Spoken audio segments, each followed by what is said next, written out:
الحمد لله وحده والصلاة والسلام على من لا نبي بعده فقد قال سبحانه وتعالى في كلامه المجيد أعوذ بالله من الشيطان الرجيم بسم الله الرحمن الرحيم ما آتاكم الرسول فخذوه وما نهاكم عنه فانتهوا أو كما قال عليه الصلاة والسلام আজকে আমরা বিশেষ একটি টপিক নিয়ে আলোচনা করব যে হাদিস অস্বীকারের যে ফিতনা যে ধারা এটা কখন থেকে শুরু হয়েছে এবং এটার ক্রমবিকাশ কিভাবে হয়েছে এবং বিশেষ করে আমাদের সাবকন্টিনেন্টে এই ফিতনাটা কিভাবে শুরু হয়েছে। তো যে সমস্ত মানুষ হাদিসকে অস্বীকার করে তারা মূলত দুই প্রকার। এক শ্রেণীর মানুষ আছে যারা মুতলাকান কমপ্লিটলি হাদিসকে ইসলামী শরিয়ার দলিল হিসাবে মানতে অস্বীকার করে। তা শুধু বলে আল ইসলাম হুয়াল কুরআন কুরআন ওয়াহদা, ইসলাম শুধুমাত্র কোরআনই, আর কোনো কিছু আমাদের প্রয়োজন নেই। তো এই গ্রুপ যারা, এটা হচ্ছে মুনকিরিনে হাদিস, এরা টোটাল হাদিসকে অস্বীকার করে। তাদের গোমরাহি সুস্পষ্ট। পুরো পৃথিবীর মুসলিম স্কলার যারা আছেন তারা তাদের গোমরাহির ব্যাপারে সুস্পষ্টভাবে মতামত দিয়েছেন, ফাতোয়া দিয়েছেন। আমরা আজকে তাদের বিষয়ে আলোচনা করব না, অন্য কোনো পর্বে তাদের যে প্রমাণ দলিলগুলো আছে, তাদের দাবি, সেগুলো ইনশাআল্লাহ আমরা খণ্ডন করব। আমরা দ্বিতীয় যে গ্রুপ আছে মুনকিরিনে হাদিসের, হাদিস অস্বীকারের যে দল, তারা সব হাদিসকে অস্বীকার করে না, তারা কিছু কিছু হাদিসকে অস্বীকার করে। তাদের অন্যতম একটা দাবি হলো যে এই হাদিসগুলো এগুলো কোরআনের সাথে সাংঘর্ষিক। এমনকি যে সমস্ত হাদিস বরেণ্য মুহাদ্দিস ইমামদের দ্বারা অথেন্টিক হিসেবে প্রুভ হয়েছে, প্রমাণিত হয়েছে সহিহ হাদিস, এই সহিহ হাদিসকেও প্রচুর সংখ্যক সহিহ হাদিসকে তারা অস্বীকার করে। তাদের যুক্তি হলো এই সমস্ত সহিহ হাদিস কোরআনের সাথে সাংঘর্ষিক। মূলত আপনারা জানেন যে একটা হাদিস সহিহ হওয়ার জন্য যে 5টি শর্ত একদম মুহাদ্দিস ইকরাম, একদম সালাফুস সালিহিনের পরে যে সমস্ত মুহাদ্দিস রয়েছে তারা একমত হয়েছে যে 5টি শর্ত পাওয়া গেলে কোন হাদিস সহিহ হবে। মাত্তাসালা সানাদুহু বিনাকলিল আদদি যাবিত আল্লাযী ইলা মিথলিহি ইলা মুনতাহাহু মিন মিথলিহি ইলা মুনতাহাহু মিন গায়রি শুযুদিন ওয়ালা ইল্লাহ। এই 5টা যদি শর্ত থাকে, ক্রাইটেরিয়া থাকে, তাহলে কোনো হাদিসকে সহিহ বলা যায়। এর মধ্যে অন্যতম শর্ত হলো যে হাদিস কখনো মুতাওয়াতির হাদিস এবং কোরআনের আয়াতের সাথে সাংঘর্ষিক হতে পারবে না। কোরআনের আয়াতের সাথে সাংঘর্ষিক হলে সাথে সাথে সে হাদিস সহিহ স্তর থেকে বাতিল হয়ে যাবে। তাহলে যে হাদিস সহিহ হাদিস বরেণ্য মুহাদ্দিস ইমামদের দ্বারা একদম ঐক্যমতে সহিহ হিসেবে প্রমাণিত, সে সমস্ত হাদিস কখনোই কোরআনের বিরুদ্ধে যেতে পারে না।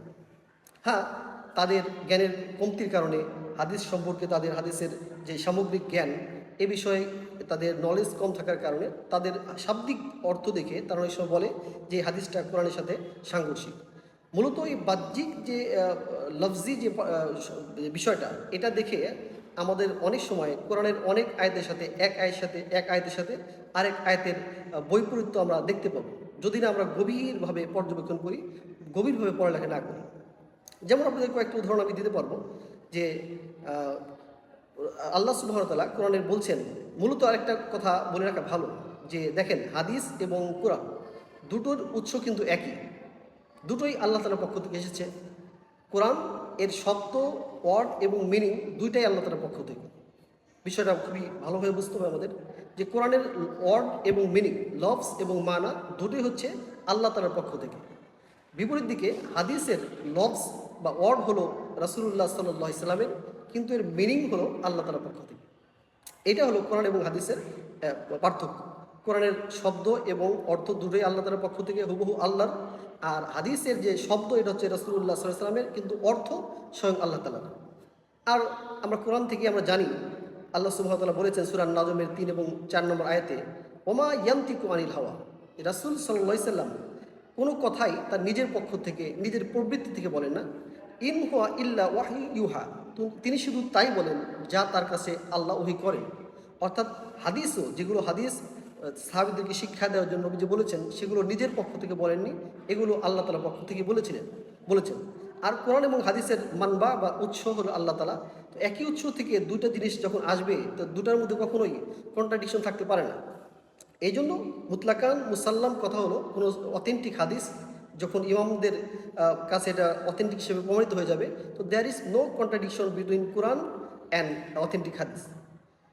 তো আমরা যদি আপাত দৃষ্টিতে শাব্দিকভাবে দেখি তাহলে কোরআনের অনেক আয়াতের মধ্যে আমরা এভাবে বৈসাদৃশ্য বা বৈপরীত্য দেখতে পাবো। এর মধ্যে আমরা দু একটা উদাহরণ, এরকম প্রচুর উদাহরণ দেওয়া যাবে। যেমন না সুরার অর্থাৎ 42 নম্বর সূরা 52 নম্বর আয়াতে আল্লাহ সুবহানাহু ওয়া তাআলা বলেছেন যে ইন্নাকা লাতাহদি ইলা সিরাতিল মুস্তাকিম, হে নবী নিশ্চয়ই, লাতাহদি এখানে লামে তাগিদ, আপনি অবশ্যই হেদায়েত করতে পারবেন, পথ প্রদর্শন করবেন, ইলা সিরাতিল মুস্তাকিম, মানুষকে সিরাতে মুস্তাকিমের দিকে আপনি হেদায়েত করতে পারবেন, পথ প্রদর্শন করতে পারবেন। বিপরীতে সূরা আল কসাস অর্থাৎ 28 নম্বর সূরার 56 নম্বর আয়াতে আল্লাহ বলেছেন ইন্নাকা লা তাহদি মান আহবাবতা ওয়ালাকিন্নাল্লাহ ইয়াহদি মান ইয়াশা, হে নবী নিশ্চয়ই আপনি যাকে পছন্দ করেন তাকে হেদায়েত করতে পারবেন না, পথ প্রদর্শন করতে পারবেন না, আল্লাহ যদি না চায় আপনি পারবেন না। তাহলে প্রথম আয়াতে সেখানে বলা হচ্ছে যে নিশ্চয়ই আপনি মানুষকে হেদায়েতের দিকে, সিরাতে মুস্তাকিমের দিকে ডাকতে পারবেন। আর এই আয়াতে বলা হচ্ছে যে আপনি কখনোই আপনার ইচ্ছামতো মানুষকে হেদায়েতের দিকে আনতে পারবেন না, ডাকতে পারবেন না। তো শাব্দিকভাবে আসলে মূলত কন্ট্রাডিকশন নেই, কিন্তু শাব্দিকভাবে দেখলে কন্ট্রাডিকশন মনে হয়।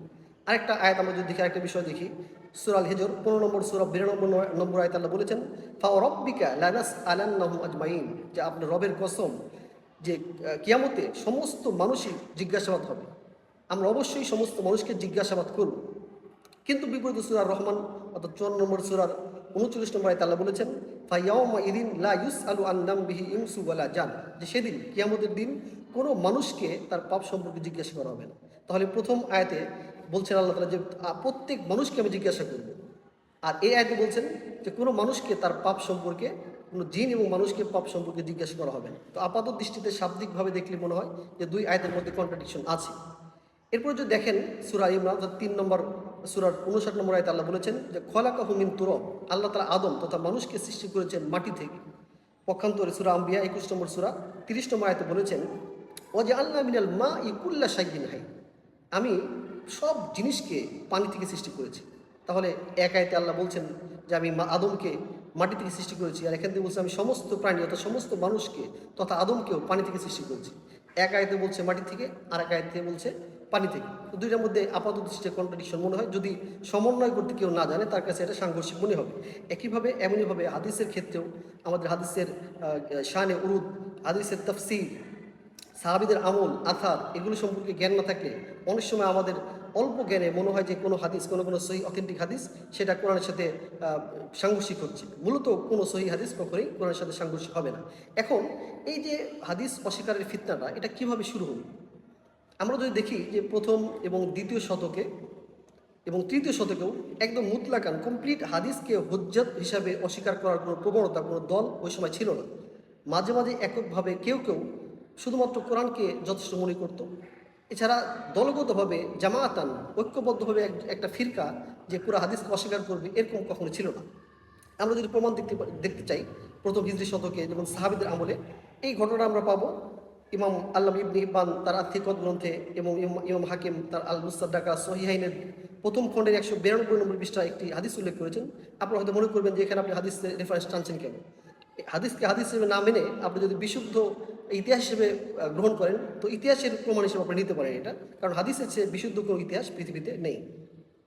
তো হাসান বসরি রাহিমাহুল্লাহ, তিনি যার মৃত্যু হচ্ছে 110 হিজরিতে, অর্থাৎ 100 হিজরির আগের ঘটনা, তিনি বলছেন যে বাইনামা কানা ইমরান ইবনে হুসাইন রাদিয়াল্লাহু তাআলা আনহু ইউহাদ্দিসু আন সুন্নতি নাবিয়িনা মুহাম্মদ সাল্লাল্লাহু আলাইহি ওয়াসাল্লাম ইদ ক্বালা লাহু রাজুল, যে ইমরান ইবনে হুসাইন বিশিষ্ট সাহাবী ইমরান ইবনে হুসাইন রাদিয়াল্লাহু আনহু একদিন সুন্নত সম্পর্কে আলোচনা করছিলেন।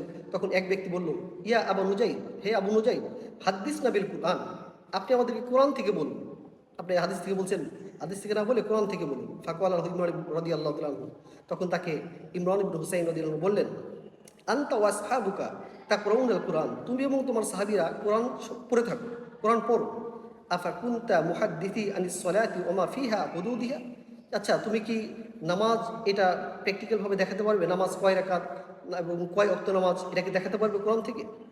আফা কুনতা মুহাদ্দিসি আনিস যাকাতি ফিদ যাহাবি ওয়াল ইবিলি ওয়াল বাকরি ওয়া আসনাফিল মাল, আচ্ছা কোরআনের যাকাতের কথা বলা আছে, তুমি কি আমাকে বলতে পারবে যে কতগুলো উট হলে যাকাত দিতে হবে, কতগুলো গরু হলে যাকাত দিতে হবে, এবং কোন কোন মালিক কী পরিমাণ হলে যাকাত দিতে হবে, এটা কিন্তু কোরআন থেকে দেখাতে পারবে?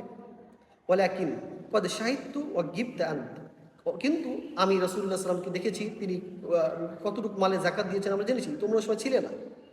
ফাকওয়ালা রজুল, তখন এই ব্যক্তি বুঝতে পেরে বলল আহিয়াইতানি আহিয়াকাল্লাহ, হে ইমরান ইবনে হুসাইন, আপনি আমাকে পুনরায় জীবন দান করেছেন, আমি ভুলের মধ্যে ছিলাম, আমি বুঝতাম না, আপনি আমাকে জীবন দান করেছেন, আল্লাহ তাআলা আপনাকে জীবিত করুন, দীর্ঘ হায়াত দান করুন। এইখানে আমরা দেখতে পাচ্ছি যে সাহাবীদের যুগে কোনো কোনো ব্যক্তি মাঝে মাঝে, নিশ্চয়ই উনি সাহাবী ছিলেন, অন্য কোনো তাবী ছিলেন, তার মাথার মধ্যে সরলভাবে তিনি বুঝতেন যে কোরআন থেকে আমাদের শিক্ষা নেওয়া দরকার, তখন তার এই ভুলটা ভাঙিয়ে দিলেন। এরপরে তারপরের যুগে যদি দেখি আমরা হযরত ওমর রাদিয়াল্লাহু আনহুর যুগে, তখন এই হাদিসটা, এই ঘটনাটা আমরা পাবো সুনানে ইবনে মাজার 1066 নম্বর হাদিস, মুসনাদে আহমদের 5333 নম্বর, সুনানুন নাসাঈর 1434 নম্বর হাদিস। এটা হাদিস হিসেবে গ্রহণ না করে আপনারা ইতিহাস হিসেবে গ্রহণ করেন, তাহলে বুঝতে পারবেন। এখানে আব্দুল্লাহ ইবনে উমাইয়া বিন আব্দুল্লাহ বিন খলিদ বলেন যে আব্দুল্লাহ ইবনে ওমর রাদিয়াল্লাহু আনহুকে এক ব্যক্তি বললেন যে আমরা তো কোরআনের মধ্যে মুকিম ব্যক্তির সালাত এবং সালাতুল খৌফ অর্থাৎ ভয়ের নামাজ পেয়েছি, কিন্তু সফরের নামাজের কোনো বিষয় তো আমরা কোরআনে পাইনি। তখন আব্দুল্লাহ ইবনে ওমর তাকে বললেন, আল্লাহ তাআলা আমাদের নিকট মুহাম্মদ সাল্লাল্লাহু আলাইহি সাল্লামকে প্রেরণ করেছেন, আমরা কিছুই জানতাম না, আমরা মুহাম্মদ সাল্লাল্লাহু আলাইহি সাল্লামকে যেরূপ করতে দেখেছি আমরা অবশ্যই তদ্রূপ করব। অর্থাৎ কোরআনে না পেলেও কোরআনের যে প্র্যাকটিক্যাল নমুনা, যিনি কোরআনকে বাস্তবে প্রমাণ করে দেখিয়েছেন, আমল করে দেখিয়েছেন, মুহাম্মদ সাল্লাল্লাহু আলাইহি সাল্লামকে আমরা যেভাবে আমল করতে দেখেছি আমরা সেভাবে আমল করব। তো এইভাবে সাহাবীদের যুগে প্রথম শতকে হাদিস অস্বীকারের ফিতনা মুতলাকান ছিল না, মাঝে মাঝে দু একজন লোক না বোঝার কারণে প্রশ্ন করতো। এরপর আস্তে আস্তে দিন অতিবাহিত হলো, এভাবে বিভিন্ন ফিতনা আস্তে আস্তে আসলো। বিশেষ করে খারিজিদের ফিতনা আপনারা জানেন যে 37 হিজরিতে যখন হযরত আলী রাদিয়াল্লাহু তাআলা আনহু এবং হযরত মুআবিয়া রাদিয়াল্লাহু আনহুর সাথে যুদ্ধ হলো, সিফফিনের যুদ্ধে, তখন তিনি দুই পক্ষ মীমাংসা করার জন্য তিনি বললেন যে আসলে আমরা সুলহ করি, সমাধান করি। তখন এক গ্রুপ লোক, খারিজি যাদেরকে বলা হয়, খারিজি, তারা কোরআনের আয়াত দিয়ে দলিল দিল যে আমরা কোরআন থাকতে আপনাদের কারো কথা মানব না।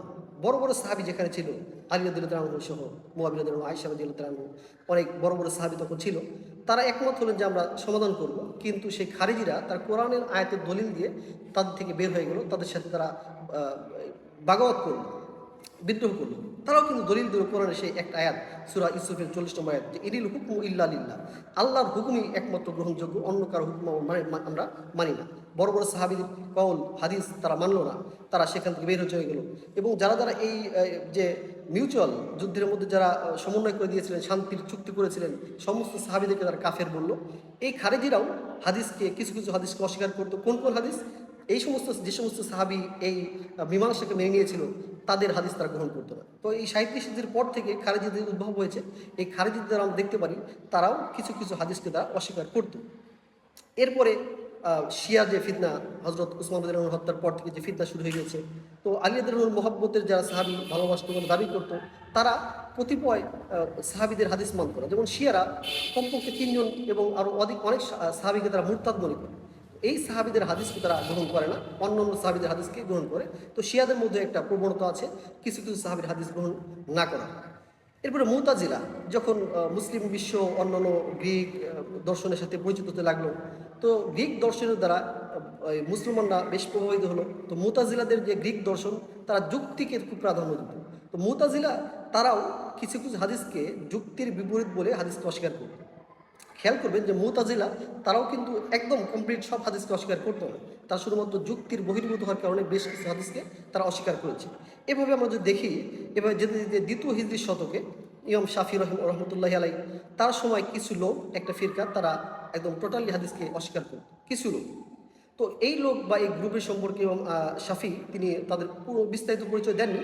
তিনি তার রচিত আল কিতাবে জিমাউল ইলম, এই অধ্যায়ে তিনি একটা পরিচ্ছেদ কায়েম করেছেন, বাবু হিকায়াতি কৌলি তাইফা আল্লাতি রদ্দাতিল আখবারি কুল্লিহা, যে ওই দলদের জবাব যারা পুরা খবর ওয়াহিদ হাদিসকে, যারা সব হাদিসকে যারা অস্বীকার করে, তাদের জবাব দিতে গিয়ে তিনি বিপরীত যে লোক ছিলেন তার এবং তার মধ্যে একটা বিতর্ক তিনি দালিলভাবে এই অধ্যায়ে তিনি উপস্থাপন করেছেন। ওই সময় বোঝা যায় যে কিছু লোক তার হাদিসকে হুজ্জত মানতে বা দলিল মানতে তারা অস্বীকার করত। এভাবে যেতে যেতে এরপরে আর এই ফিতনাটা আর বেশি আগে বাড়েনি। কিন্তু যখন মুসলিমদের নেতৃত্ব চলে গেল, উমাইয়া খলিফা শেষ হয়ে গেল, আব্বাসি খেলাফত শেষ হয়ে গেল, তখন পশ্চিমারা মুসলমানদের উপর যখন উপনিবেশ চালালো, তো ওই উপনিবেশের সময় প্রাচ্যবিদরা, আপনারা এই শব্দের সাথে অনেকে হয়তো পরিচিত আছেন, এদেরকে মুস্তাশরিকুন বলে আরবিতে, এবং ইংলিশে বলে ওরিয়েন্টালিস্ট, অর্থাৎ ইহুদি এবং খ্রিস্টানরা তার চিন্তা করলো যে মুসলমানদের সাথে যুদ্ধে পারা সম্ভব না একেবারে। তো মুসলমান এবং আমাদের যে ধর্মগ্রন্থ এগুলো অনেক বিকৃত হয়ে গেছে, কিন্তু মুসলমানদের ধর্মগ্রন্থ অক্ষুণ্ণ আছে।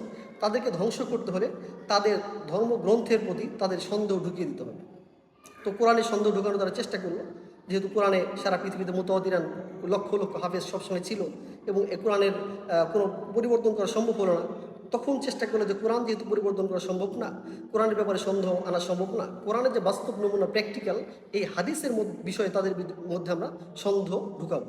এই জন্য তারা প্রচুর গবেষণা করলো, ইসলাম নিয়ে গবেষণা করলো, করে তারা হাদিসের ব্যাপারে তারা সন্দেহ আনার চেষ্টা করলো। সর্বপ্রথম সবচেয়ে বড় প্রাচ্যবিদদের মধ্যে এই কাজটা করেছিলেন তিনি হচ্ছে গোল্ডজিহার, ইগনাস গোল্ডজিহার। 1921 সালে তার মৃত্যু। তিনি একটা হাঙ্গেরির মানুষ ছিলেন, ইহুদি, ওরিয়েন্টালিস্ট ছিলেন। তিনি বেশ কিছু কিতাব রচনা করলেন এবং তিনি আরবি ভাষা পারদর্শী ছিলেন। ইসলামের যে গ্রন্থগুলো এগুলো সম্পর্কে পড়াশোনা করেছেন, এগুলো পড়াশোনা করে সে এগুলো লিখতে শুরু করেছেন।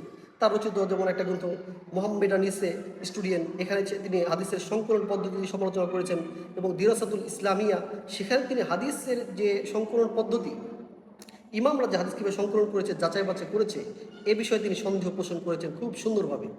তিনি বোঝাতে চেয়েছেন যে মূলত হাদিসের মধ্যে রাসূলুল্লাহ সাল্লাল্লাহু আলাইহি ওয়াসাল্লামের কথার সাথে অনেক কথা কথা ঢুকানো হয়েছে।